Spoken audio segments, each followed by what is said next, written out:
কি অবাক কাণ্ড!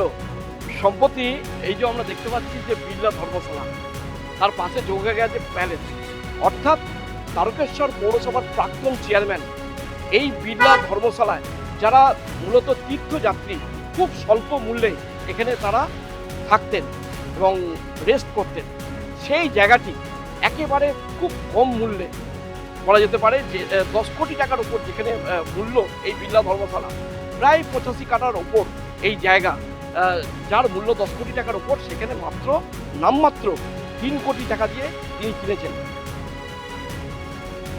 এবার এক ধর্মশালা জবরদখল করার অভিযোগ উঠল তৃণমূলের বিরুদ্ধে। তৃণমূল পরিচালিত তারকেশ্বর পৌরসভার প্রাক্তন চেয়ারম্যান উত্তম কুণ্ডুর বিরুদ্ধে একটি চ্যারিটেবল ট্রাস্টের ধর্মশালা প্রভাব খাটিয়ে কম দামে কিনে নেওয়া এবং বেচা কেনায় গরমিলের অভিযোগ তুলে তদন্তের দাবিতে তারকেশ্বর থানায় অভিযোগ দায়ের করলেন বিজেপির আরামবাগ সাংগঠনিক জেলার সহসভাপতি গণেশ চক্রবর্তী। অভিযোগ, উত্তম কুণ্ডু পৌরসভার চেয়ারম্যান থাকাকালীন প্রভাব খাটিয়ে চ্যারিটেবল ট্রাস্টের ধর্মশালার একটি বিল্ডিং সহ 85 কাঠা জায়গা কেনেন মাত্র 3 কোটি টাকায়, যার বর্তমান মূল্য 10 কোটি টাকা। পাশাপাশি বেচা কেনার ক্ষেত্রেও বিস্তর আইনি গরমিল রয়েছে। থানায় অভিযোগ জানিয়ে তদন্তের আবেদন জানিয়েছেন বিজেপি নেতা। আর সেই অথরাইজড পার্সন এই জায়গাটাকে বিক্রি করেছে। কিনেছে কে না, আমাদের এখানকার প্রাক্তন চেয়ারম্যান উত্তম কুণ্ডু। তারপরেতে আমি দেখতে পাচ্ছি যে এই সম্পত্তিটা কমপক্ষে 10 থেকে 15 কোটি টাকা এই জায়গার দাম, সেই জায়গায় মাত্র 3 কোটি টাকায় বিক্রি হয়েছে। কিভাবে এত এটা এটা এটা হলো? এটা তো সম্পূর্ণ দুর্নীতি হয়েছে। আগে তারকেশ্বরে বাবার মন্দিরে প্রতিদিন এক ঝুড়ি ফুল যেত বিড়লা ধর্মশালা থেকে।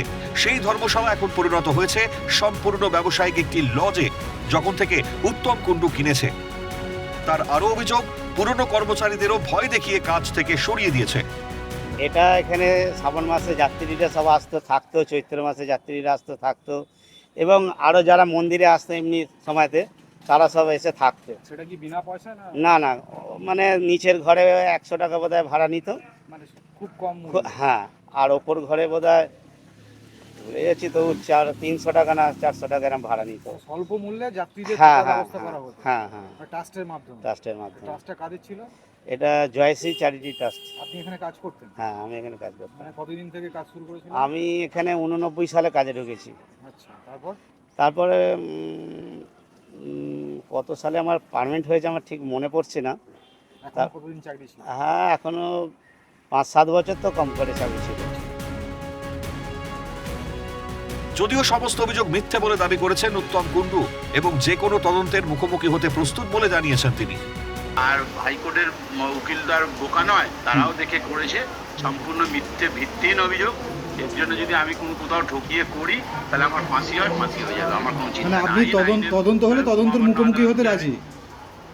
হ্যাঁ, তদন্ত হলে তদন্তের মুখোমুখি হতে রাজি?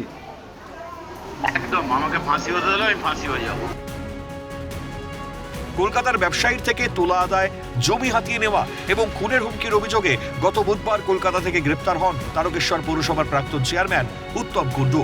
বৃহস্পতিবার আদালতে পেশ করা হলে জামিনে মুক্তি পান। আগামী দিন কি হয় সেটাই দেখার। হুগলির তারকেশ্বর থেকে সুভাষ মজুমদারের রিপোর্ট, ক্যালকাটা নিউজ।